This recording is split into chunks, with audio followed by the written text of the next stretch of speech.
आम बोलचाल में करवाइएगा, आप लोग तो खुद ने करवाइएगा, अपनी पत्नी है। यहाँ तो कोई कोई एक एक ऐसा भी होते हैं 14-14 को निकालते रहते हैं। याद होगा आपको शाहजहाँ के बारे में, है कि नहीं? पता नहीं चलता है कि पत्नी था कि फोटोकॉपी का मशीन। वक्त बदलता है फिर बदलेगा, सारा जहां अपना होगा। नमस्कार, मैं पवन स्वागत करता हूं आपके अपने YouTube परिवार इजू जोन में। मित्रों, इस वीडियो के माध्यम से हम लोग समझने वाले हैं रिप्रोडक्शन सिस्टम। इस रिप्रोडक्शन सिस्टम में हम उन सभी जितने भी टॉपिक होते हैं इनसे रिलेटेड सभी को कवर कर लेंगे। साथ ही साथ हम ट्विन बेबी और जो सेरोगेट मदर होता है उन सभी चीज़ों के बारे में भी समझेंगे। आइए शुरुआत करते हैं। सबसे पहले हम ये समझते हैं रिप्रोडक्शन किसे कहते हैं। हिंदी मीनिंग अगर रिप्रोडक्शन का देखें तो उसका हिंदी मीनिंग होता है प्रजनन। क्या होता है? प्रजनन। प्रजनन कहने का मतलब होता है जब भी कोई भी बॉडी हो वह अपने जैसा संतान उत्पत्ति करता है, तो जो भी क्रिया होता है संतान उत्पत्ति के लिए उसे ही कहा जाता है प्रजनन। क्या कहा जाता है? प्रजनन, जिसे इंग्लिश में कह देते हैं रिप्रोडक्शन। और यह जो कंटिन्यू सिस्टम चलते रहता है उसी को कहा जाता है रिप्रोडक्शन सिस्टम। क्या कहा जाता है? Reproduction system. अब हमें रिप्रोडक्शन की बात समझ में आ गई। अब हमें समझना है टाइप्स ऑफ रिप्रोडक्शन।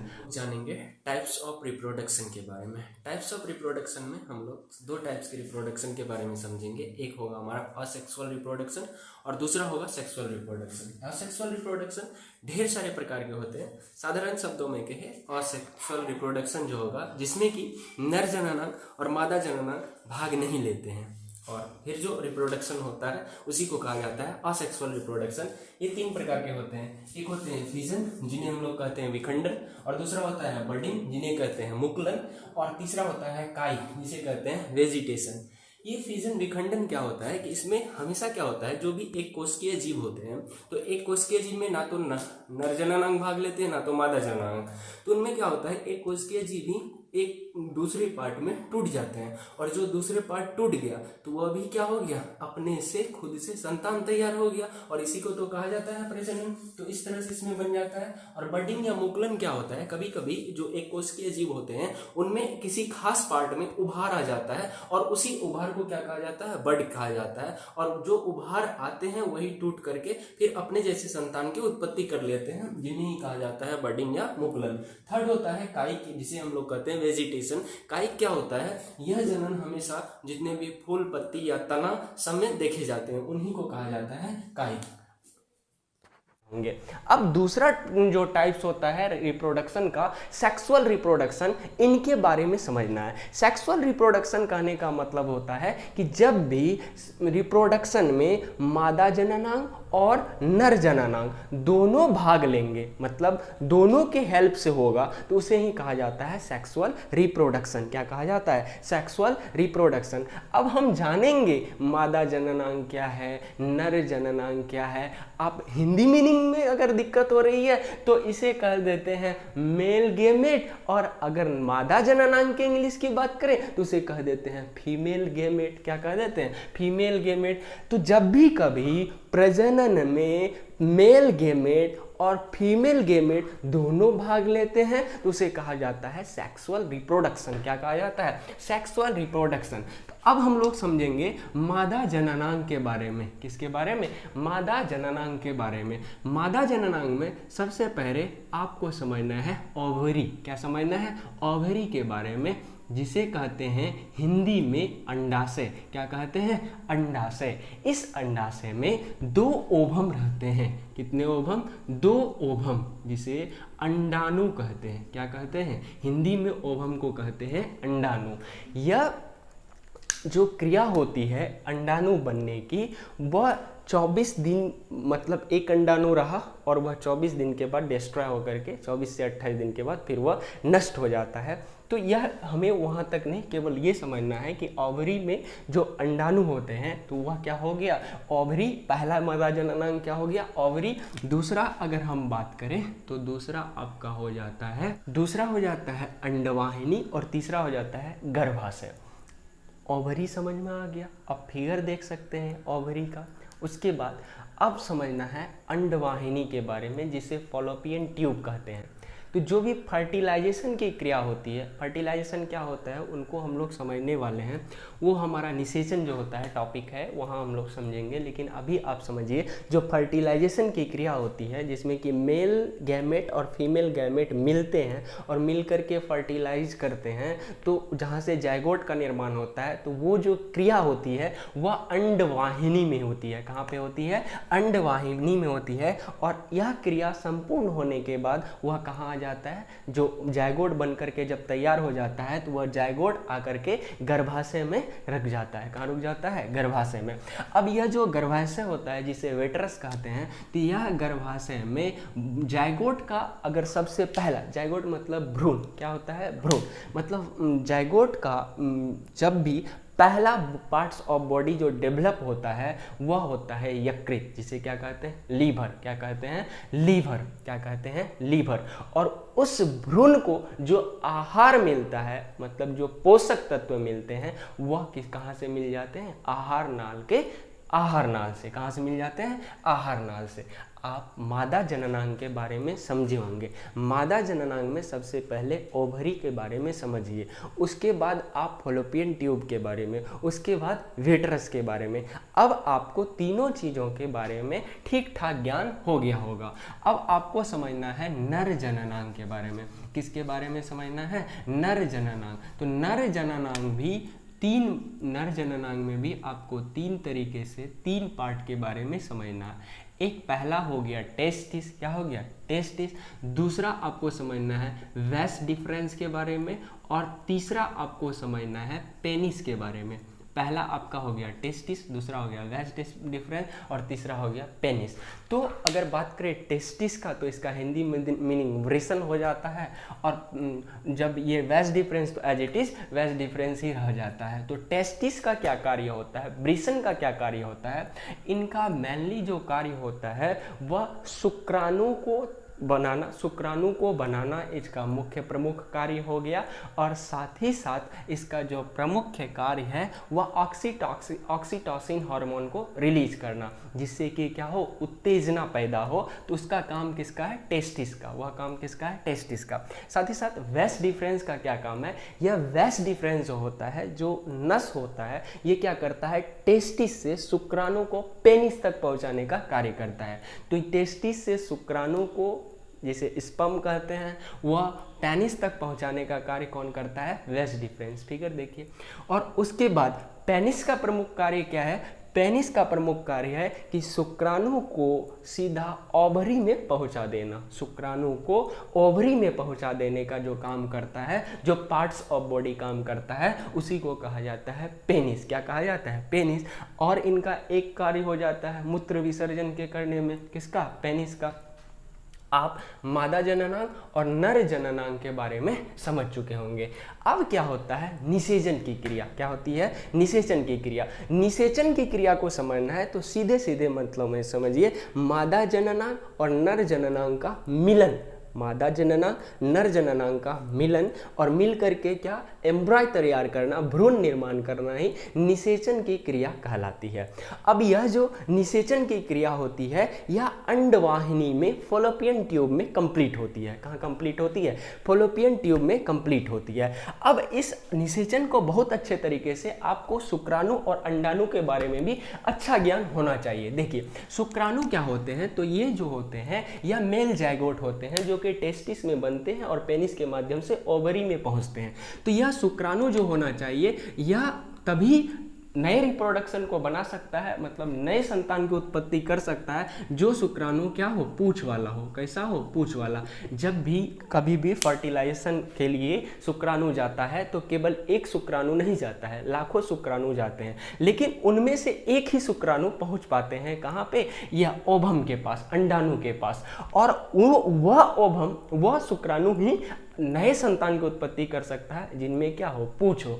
और हर एक शुक्राणु में 23 जोड़ा क्रोमोसोम होता है। कितना क्रोमोसोम होता है? 23 जोड़ा क्रोमोसोम। अगर जोड़ा में कहे तो 23, संख्या में कहे तो 46। कितना कहते हैं? 46 क्रोमोसोम। हिंदी मीनिंग क्रोमोसोम का तो आप जानते हैं, गुणसूत्र क्या होता है? गुणसूत्र होता है। तो ये शुक्राणु में पूंछ होना अनिवार्य है। क्या है? पूंछ होना अनिवार्य है। और दूसरा हम समझते हैं अंडाणु, और ये क्या है? मादा जननांग है। मेल गेमेट है क्या? फीमेल गेमेट है क्या? है फीमेल गेमेट है।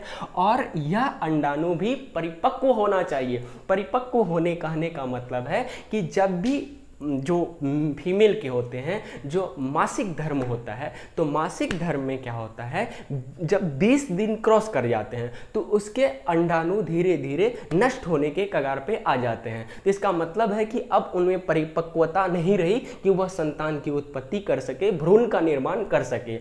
या जब वह बनकर के तैयार होते हैं, मतलब शुरू के मासिक धर्म खत्म हुआ, नया अंडाणु बनना स्टार्ट हुआ, तो शुरू से 10 दिन का जो बनने का तैयार का जो पीरियड होता है, तो उस समय भी वह संतान उत्पत्ति के लिए, भ्रूण निर्माण के लिए ठीक ठाक नहीं है, मतलब परिपक्व नहीं है। तो ठीक ठाक मतलब भ्रूण निर्माण के लिए जो निषेचन जो होता है, उनके लिए 10 से 20 दिन का जो मासिक धर्म के बाद का समय होता है, वो भी क्या, वही क्या होता है, सटीक होता है। तो अंडाणु में भी क्या होता है, हर एक अंडाणु में 23 जोड़ा गुणसूत्र होता है। क्या होता है? 23 जोड़ा गुणसूत्र होता है, या 46 क्रोमोसोम होते हैं। आप बात को समझ गए होंगे शुक्राणु और अंडाणु के बारे में। और यही शुक्राणु और अंडाणु का मिलन, और मिल करके भ्रूण का निर्माण क्या कहलाता है? निषेचन। क्या कहलाता है? निषेचन। और इसी निषेचन को हम लोग अंग्रेजी में कह देते हैं फर्टिलाइजेशन। क्या कह देते हैं? फर्टिलाइजेशन। आशा है आप उन सभी कंसेप्ट को क्या कर पे समझ पाए होंगे। अब हमें समझना है कि किस कंडीशन में ट्विन बेबी हो जाता है। तो अभी हम लोगों ने समझना कि शुक्राणु जो है लाखों के तादाद में निकलते हैं, लेकिन पहुंच पाता है एगो। क्या पहुंच पाता है? एगो। क्योंकि इस अंडाणु के बाहर वाला जो परत होता है वह एक को केवल एंट्री देता है, बाकी को क्या कर देता है? लॉक कर देता है। बाकी वहां पहुंच ही नहीं पाते हैं। जैसे पहला पहुंचा, लॉक हो गया, अब दूसरा को जाने की अनुमति नहीं होती है। लेकिन कभी कभी क्या होता है, जैसा कि आपने असेक्सुअल रिप्रोडक्शन में पढ़ा हुआ है, कि अब जो पार्ट्स होते हैं, जो शुक्राणु अंडाणु मिल करके जो भ्रूण बना रहे थे, तो वही टूट जाते हैं, और उनके टूटने से नया जो होता है, नया भ्रूण बनने लगता है। और जैसे ही नया भ्रूण बनेगा, इसका मतलब वह पहले से टूट करके बना है, तो सीधा सीधा मतलब है कि दोनों का डीएनए भी क्या होगा? सेम होगा। दोनों का लिंग भी क्या होगा? सेम होगा। दोनों का फेस भी क्या होगा? सेम होगा। बस अंतर होगा तो केवल और केवल फिंगरप्रिंट का। किसका अंतर होगा? फिंगरप्रिंट का। मतलब आधार कार्ड एक दूसरे का यूज नहीं कर सकता है। ध्यान दीजिए, बड़ी काम की बात है। मतलब जब भी ट्विन बेबी होगा और एक ही ओवम और एक ही स्पर्म से टूट करके बना हुआ भ्रूण होगा, तो उसका हर कुछ सेम होगा, केवल और केवल फिंगरप्रिंट अलग होगा। लेकिन ट्विन बेबी दूसरे तरीके से भी हो सकते हैं। कभी कभार क्या होता है कि जो 2 गो स्पर्म पहुंच जाते हैं अंडाणु के पास, तो अंडाणु तो ऑलरेडी 2 गो है, तो जब भी यह अंडाणु उस शुक्राणु से फिर क्या कर लेते हैं? निषेचन की क्रिया हो जाती है, और निषेचन की क्रिया के तत्पश्चात 2 गो भ्रूण का निर्माण हो जाता है। और इस केस में फेस भी अलग होगा, लिंग भी अलग होगा, साथ ही साथ डीएनए भी क्या होगा? अलग होगा। और इसका फिंगरप्रिंट तो उसका भी अलग होगा और इसका भी अलग होगा। ट्विन बेबी किस प्रकार से होता है, आई होप आप उनको समझ पाए होंगे। ट्विन बेबी में कोई दिक्कत नहीं होगा। पहला जो होता है असेक्सुअल रिप्रोडक्शन की तरह हो जाता है, मतलब जो ओवम और स्पर्म मिले हुए थे वही टूट करके दूसरा का निर्माण कर लेते हैं। और उसके बाद अगर आप बात करें तो जो दूसरा कंडीशन होता है, इनमें 2 शुक्राणु पहुंच जाते हैं अंडाणु के पास, वह दोनों फिर निषेचन करके नया भ्रूण बना लेते हैं। तो इस कंडीशन में ट्विन बेबी हो जाती है। ट्विन बेबी क्या हो जाती है? हो जाती है। अब आपको समझना है टेस्ट ट्यूब बेबी के बारे में। टेस्ट ट्यूब बेबी क्या होता है? जब भी कभी कभी क्या होता है, मादा जो नर के होते हैं शुक्राणु, उसकी क्वालिटी गुणवत्ता में कमी आ जाती है, मतलब 7 ml से कम हो जाती है, तो उसे कह देते हैं कि खराब शुक्राणु हो गया। या कभी कभी क्या हो जाती है कि यह जो फॉलोपियन ट्यूब में किसी महिला का गड़बड़ी हो जाता है। तो इस कंडीशन में क्या होता है कि निषेचन की जो क्रिया होती है, जो फर्टिलाइजेशन का वर्क होता है, वो बाहर करवा लिया जाता है, मतलब परख नली में करवा लिया जाता है, ट्यूब में करवा लिया जाता है। मतलब मेल का स्पर्म ले लिया, फीमेल का ओवम ले लिया और दोनों का जो फर्टिलाइजेशन का वर्क है वह ट्यूब में करा लिया, परखनली में करा लिया। और जब परखनली में करवा लिया तो उसी को कहा जाता है, और उनसे जो उत्पन्न संतान होंगे उन्हीं को कहा जाएगा टेस्ट ट्यूब बेबी। क्या कहा जाएगा? परखनली शिशु। क्या कहा जाएगा? परखनली शिशु, जिसे IVF भी कहते हैं, इन विट्रो फर्टिलाइजेशन। क्या कहते हैं? In vitro fertilisation. मतलब जब भी फर्टिलाइजेशन का वर्क फॉलोपियन ट्यूब में ना हो करके किसी बाहर के ट्यूब में, बाहर के परखनली में करवाया जाता है तो उनसे उत्पन्न संतान को हो परखनली शिशु या टेस्ट ट्यूब बेबी कहा जाता है। यह सबसे पहले 25 जुलाई 1978 को ब्रिटेन में हुआ था, जिनका नाम लुई ब्राउन रखा गया था। और यह भारत में सबसे पहले 6 अप्रैल 1986 को हुआ था मुंबई में, और उस बच्चे का नाम इंदिरा रखा गया था। क्या रखा गया था? इंदिरा रखा गया था। आई होप आप ट्विन बेबी के कंसेप्ट को तो समझ ही गए होंगे, साथ ही साथ टेस्ट ट्यूब बेबी के कंसेप्ट को में भी आपको दिक्कत नहीं हुआ होगा, किस तरह के बेबी को टेस्ट ट्यूब बेबी कहते हैं। अब आती है एक concept surrogate mother. Surrogate mother में भी एज इट इज कहानी है। उसमें क्या होता है, सेरोगेट मदर में भी जो मतलब जो ओरिजिनल माता है, जिनका अंडाणु लिया जाता है और जो उनके पिताजी है उससे शुक्राणु लिया जाता है, और इस अंडाणु और शुक्राणु का भी फर्टिलाइजेशन ट्यूब में करवाया जाता है, बाहर करवाया जाता है। और बाहर करवाने के बाद जो उनकी माता है जिसे अंडाणु लिया गया था, अब उनके गर्भाशय में यह भ्रूण को ना रख करके दूसरे महिला के गर्भाशय में भ्रूण का रख देना, और उनका जो अब जो संतान जो उत्पन्न होंगे वो महिलाएं से होगी, तो वह महिला जिनसे अब संतान की उत्पत्ति होगी तो वह महिलाएं कहलाएगी सेरोगेट मदर। क्या कहलाएगी? Surrogate mother. मतलब अंडाणु उसका नहीं है, शुक्राणु तो उनके पिताजी का है और अंडाणु वो महिला की नहीं है, और जो निषेचन की क्रिया हुई है वह भी कहाँ हुई है? बाहर में। लेकिन बच्चा पल रहा है किसके गर्भ में? तो वह दूसरी महिला के। तो वही दूसरा जो महिला होता है उसी को कहा जाता है सेरोगेट मदर। क्या कहा जाता है? Surrogate mother. फिल्मी दुनिया में ये सब काम बहुत ज़्यादा होती है, क्योंकि हीरोइन जो होती है, हीरोइन सब, वह क्या होती है तो एकदम अपनी सुंदरता के लिए ही जानी जाती है। और ये प्रेगनेंसी जो पीरियड होता है, इनमें ढेर सारा शरीर में अलग अलग प्रकार की झुर्रियाँ सब आने लगती है, जिन कारण उनकी सुंदरता थोड़ी सी घट जाती है। तो वह सुंदरता ना घटे, जो जिसके लिए जाना जाएगा और वही कम हो गया तो कुछ फायदा है नहीं, फायदा है। तो उनके लिए वहाँ ज़्यादा सेरोगेसी चलता है, सेरोगेट मदर का कहानी ज़्यादा चलता है। आइए, सेरोगेट मदर को भी आप समझ गए होंगे। अब देखिए, अभी तक प्रजनन हो रहा था। क्या हो रहा था? प्रजनन हो रहा था। अब उपाय करेंगे रोकने का। क्या करेंगे? रोकने का। जनसंख्या वृद्धि दर इतनी बढ़ गई है जिसका कारण और मतलब क्या है तो उनको सबको पता हो गया किस तरह से जनसंख्या आगे बढ़ रही है। अब इनका निवारण कैसे हो? अब मतलब होता क्या है कि जो पुरुष होते हैं, जो मेल होते हैं, इसमें जनन क्षमता 14 वर्ष की उम्र में ही आ जाती है और आजीवन रहता है। कि कहाँ तक रहता है?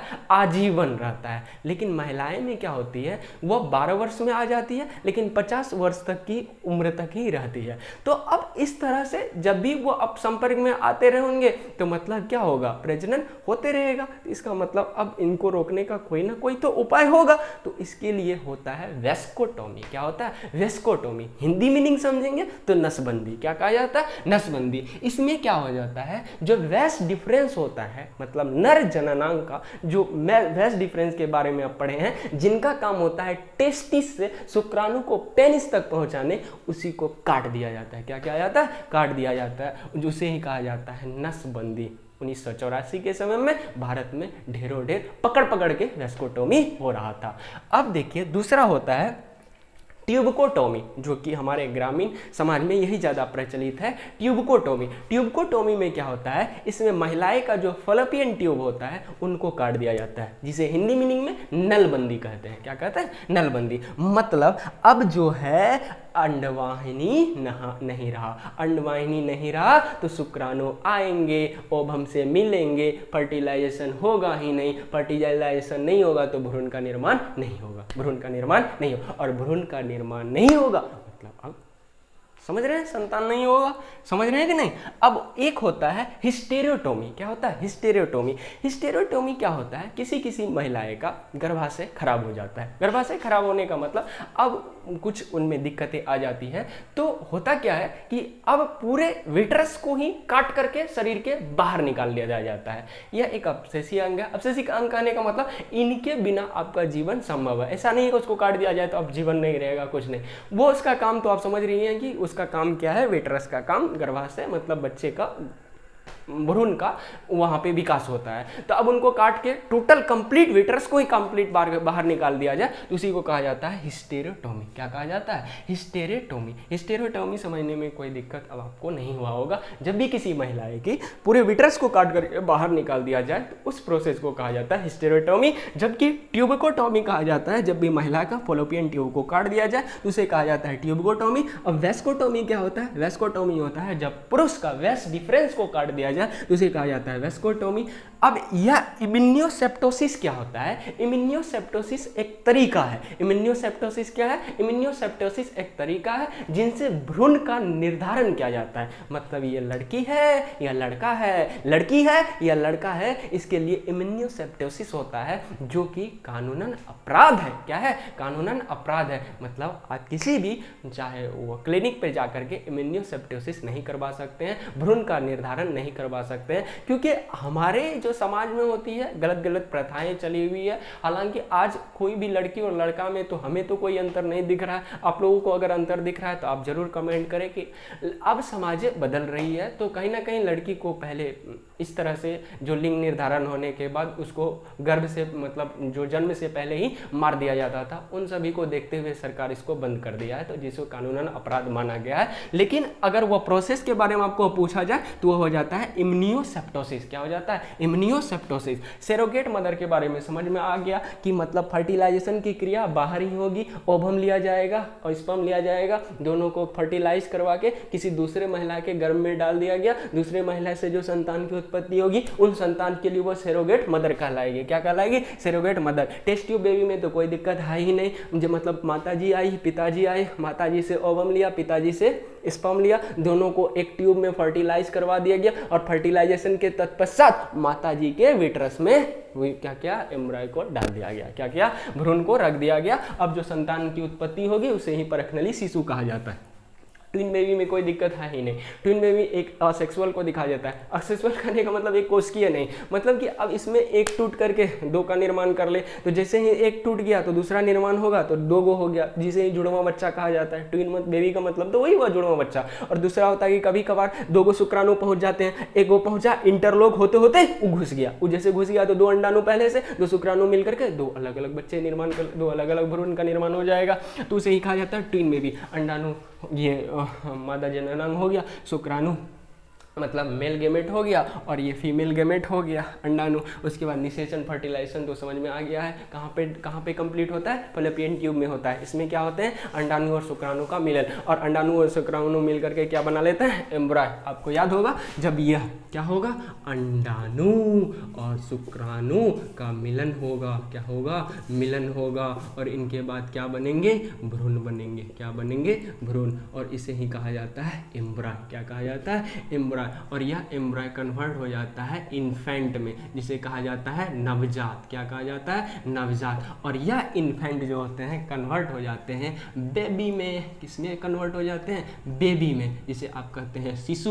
और यही शिशु आगे बढ़ करके चाइल्ड में कन्वर्ट हो जाता है। क्या हो जाता है? चाइल्ड। तो समझिए सबसे पहले एम्ब्रॉय, और एम्ब्रॉय में भी सबसे पहला पार्ट्स ऑफ बॉडी डेवलप होने वाला पार्ट कौन कहलाता है? लीवर कहलाता है। और उसके बाद फिर नवजात में, फिर शिशु में, फिर चाइल्ड में। उसके बाद निषेचन को समझ पाए हैं। निषेचन को समझने में नर जनना, मादा जनना, सेक्सुअल रिप्रोडक्शन। सेक्सुअल रिप्रोडक्शन कहने का मतलब मादा जनना और नर जनना दोनों भाग लेगी। दोनों क्या करेगा? भाग लेगा, तो उसे कहा जाता है सेक्सुअल रिप्रोडक्शन। जिसमें दोनों भाग ना लेकर के एक ही टूट करके दो बना ले या अपने जैसा संतान उत्पत्ति कर ले, उसे कहा जाएगा असेक्सुअल रिप्रोडक्शन। क्या कहा जाएगा? Sexual reproduction. और असेक्सुअल रिप्रोडक्शन, अनसेक्सुअल के बदले आप समझ सकते हैं ये क्या है? असेक्सुअल। क्या है? असेक्सुअल। हालांकि अन मतलब भी होता है नहीं, आई होप आप जो ये रिप्रोडक्शन सिस्टम है उनको बहुत अच्छे तरीके से समझे होंगे, और हमारी ऐसी मानना है कि इनसे रिलेटेड हम सभी टर्मों को आपको समझा पाए होंगे। अगर आपको समझ में आया है तो कमेंट जरूर करें कि आपको समझ में आया है